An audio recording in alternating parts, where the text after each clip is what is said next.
এতদিনে আসল গুপ্তধন খুঁজে পেল সৌদি আরব। বিস্তারিত জানতে ভিডিওটির শেষ পর্যন্ত দেখুন। তেলের ভাণ্ডারে সমৃদ্ধ সৌদি আরব এবার দারুণ সাফল্য পেয়েছে। সৌদি আরবের যুবরাজ মোহাম্মদ বিন সালমানের উদ্যোগে দেশটিতে পর্যটনের প্রসার ঘটতে শুরু করেছে।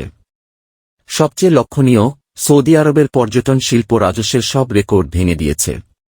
সৌদি আরবের কেন্দ্রীয় ব্যাংক কর্তৃক প্রকাশিত প্রাথমিক তথ্যে বলা হয়েছে যে 2023 সালে দেশটি পর্যটকদের আগমন থেকে $3.6 বিলিয়ন আয় হয়েছে, যেটি দেশটির ইতিহাসে একটি নতুন রেকর্ড। এটি সৌদি আরবের ইতিহাসে সর্বোচ্চ বৃদ্ধি হিসেবে বিবেচিত হচ্ছে, যেটি 2022 সালের তুলনায় 42.8% বেশি। সৌদির যুবরাজ মোহাম্মদ বিন সালমানের আগে 2030 সালের মধ্যে তেলের উপর দেশের আয় নির্ভরতা কমানোর চেষ্টা করেছেন এবং সেই কারণে পর্যটনকে আরও বেশি প্রচার করা হচ্ছে। 2023 সালে সৌদি আরব বিশ্বব্যাপী পর্যটন ক্ষেত্র প্রথম সারিতে রয়েছে। এর পাশাপাশি জাতিসংঘের তালিকায়ও স্থান পেয়েছে, যা সৌদি আরবে পর্যটকের সংখ্যা 5-6% বেড়েছে।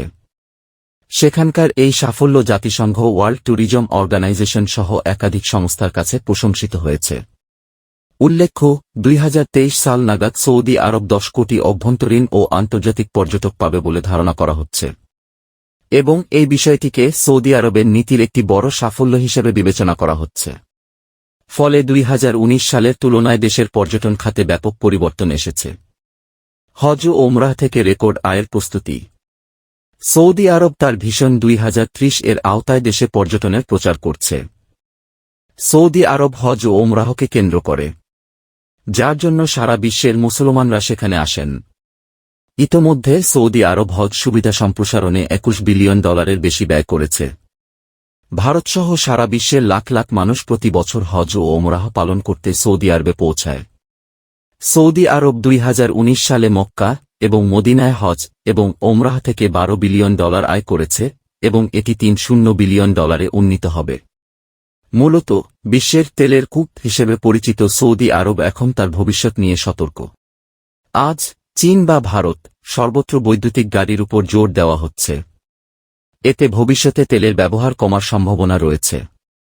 এর পরিপ্রেক্ষিতে সৌদি ক্রাউন প্রিন্স এখন তেল ও গ্যাস বহির্ভূত আয়ের দিকে তাকিয়ে আছেন। সৌদি আরবের যুবরাজ এখন দেশে পর্যটনের প্রচার করছেন। এই কারণে অনেক নীতিগত পরিবর্তন আনা হয়েছে, যা মুসলিম দেশগুলোকেও অবাক করেছে। যুবরাজ বলেছেন যে তিনি তার দেশকে পরবর্তী ইউরোপে পরিণত করার প্রস্তুতি নিচ্ছেন। এছাড়া সৌদি আরবও তার নীতির কারণে প্রচুর অর্থ উপার্জন করছে।